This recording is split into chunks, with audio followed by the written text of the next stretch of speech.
Hello, fellow classmates and professor. My name is Robert Gonzalez, and for this presentation, I decided to cover Switched on Pop's episode over Beethoven's Fifth on the first movement, and this is for Music Appreciation 1306 V05. Right off the bat, after listening to the podcast, I was blown away by the number of things that they brought up and some of the things that I had not realized that we covered, and they opened my eyes to a few different things.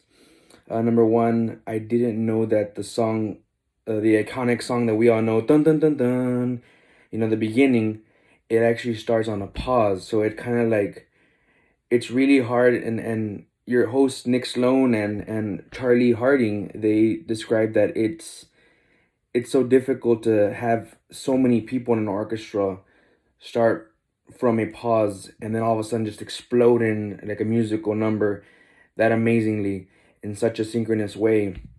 And they were talking with a couple of the musicians from the Philharmonic, and specifically this piece that I'm going to use in this video is actually from the Israeli Philharmonic, and it's called Allegro con Brio Symphony Number 5 in C minor.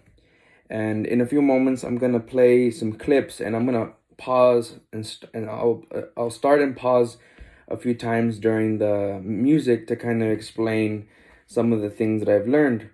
But yeah, they were talking about how when they start off from a pause and then it explodes, that it was so difficult for them to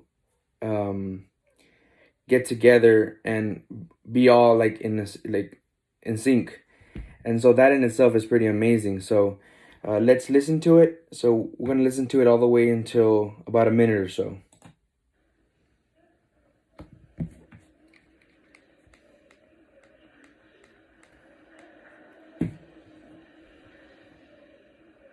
And he's about to start right here.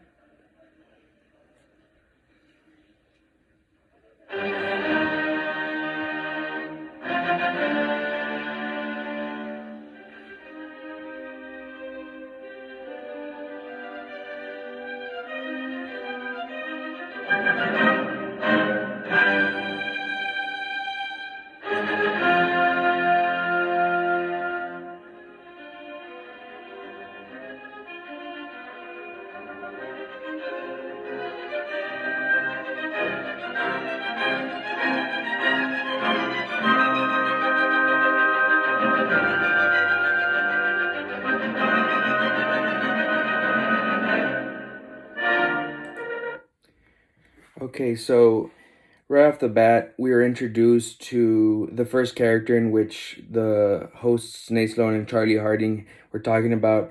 They called him Joe, and Joe is the first theme character in what this symphony is being played in. He's the first theme. So this symphony was being played in sonata form, and sonata form talks and goes over three major things. It's the exposition, the development, and recapitulation. And in the exposition, it introduces two themes, and we were just introduced to theme number one, which is Joe. But in this case, let's call him dark, because it's more of a darker theme. He's struggling with himself, and he's like fighting with this like inner darkness with him, and he's going back and forth in his head like through all this. And even so at the beginning of it, when it started with the pause, it's even more intense because it's almost like the dark thoughts, like that theme, just all of a sudden just hits you, boom, it just comes out of nowhere. But anyway, so this is part of the exposition, and right now I'm about to hit play again, and we're going to be introduced to theme 2.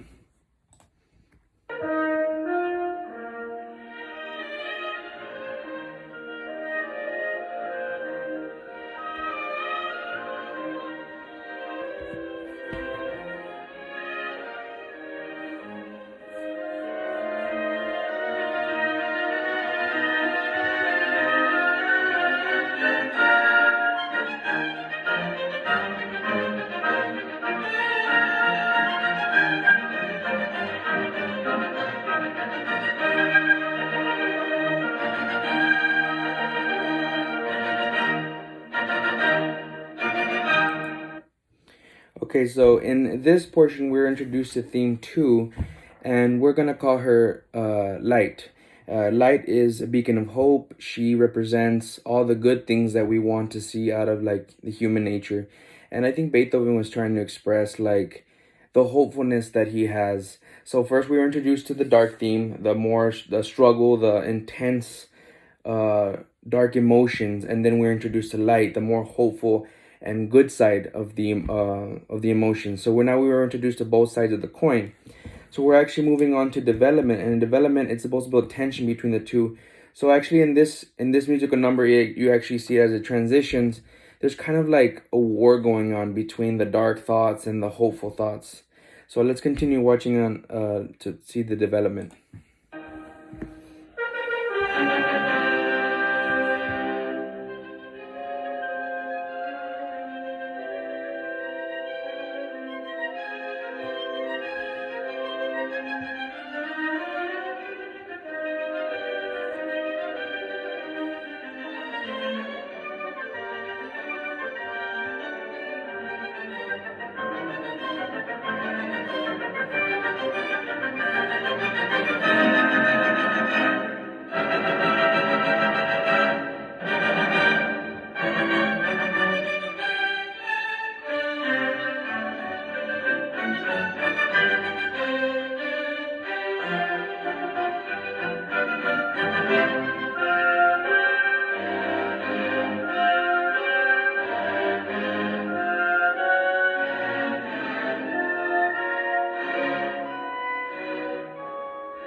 Okay, so as you can see, the very first thing you actually hear when we started in development phase is it automatically goes back to dun dun dun dun, but it has like a slight change to it, almost like if the character was triumphant over something, but they didn't return the same. Like it was like they were scarred almost.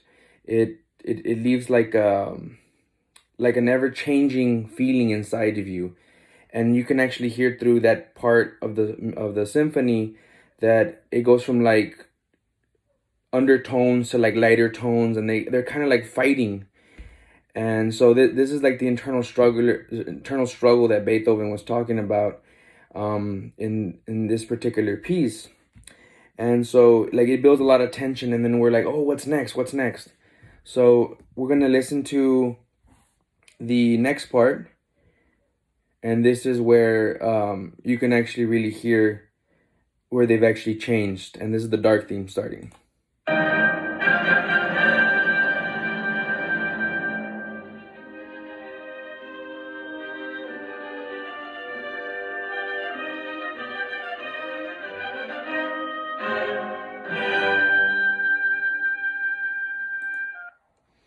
Okay, so right about here, you're like expecting something. Like it almost feels like it's routine where you're going, oh, dark to light, and you're expecting like, oh, it's gonna go a certain way.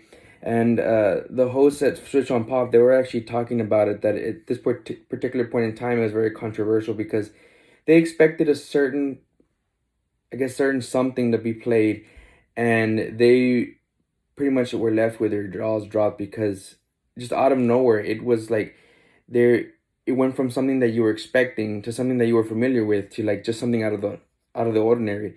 And in the following section, it's actually the oboe solo. It almost feels like the adventure between the light and the dark struggle kind of takes a turn for the weird, and this is where like Beethoven starts breaking some of the rules, and it's something that I actually admire about him. He's very different. He wants to express his music in a way that shows all of him, and that doesn't necessarily mean about following a specific like pattern.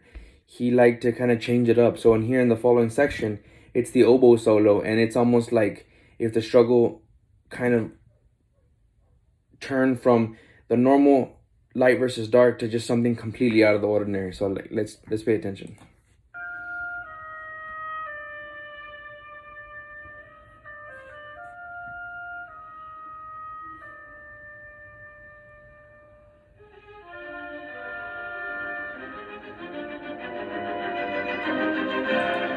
and then it builds up back to like what you're familiar with, like the tension starts coming up. So it almost took like a momentary break from all the struggle to kind of like, what's going on here? Like things are starting to get confusing, but then familiarity returns, and it's an awesome part of the development. Like it it it it kind of breaks the tension in a way, but in a way that you weren't expecting.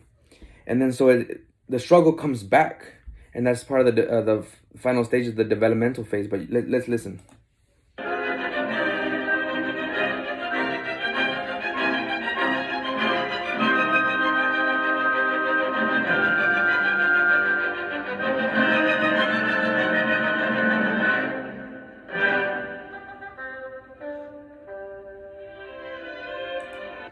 Okay, so after this, light returns. So it's like the dark struggle, and then light starts coming back, and you can actually hear like you can still feel the struggle that he's going through between dark tones and then the light tones.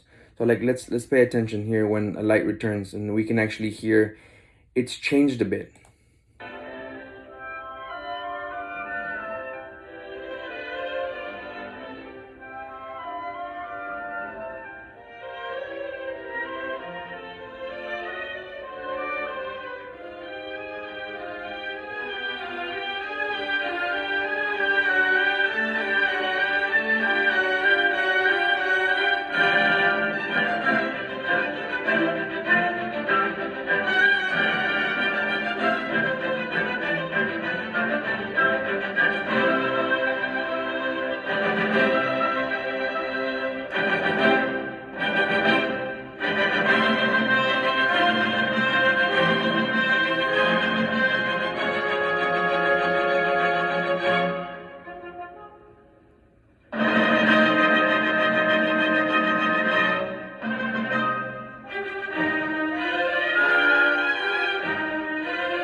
Okay, so in this final part of the developmental stage, you can see light really fighting at the end. Like it's like really trying to win. It's pushing, and it's pushing.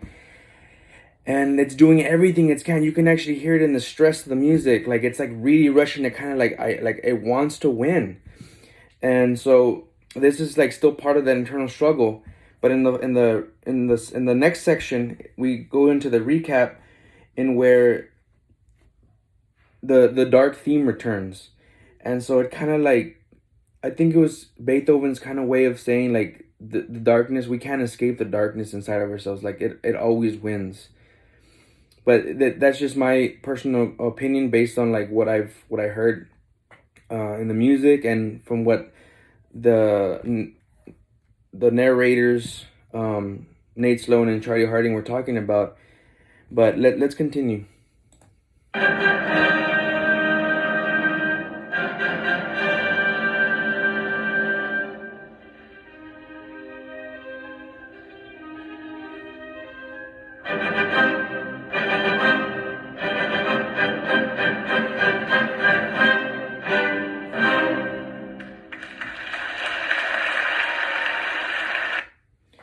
So at the very end, you notice that kind of dun dun dun dun came back, and that was like the dark undertone that like darkness prevailed. But you got to remember that this was only the first movement in the entire symphony. So, and what they were talking about on the podcast was this was something that wasn't very usual at the time.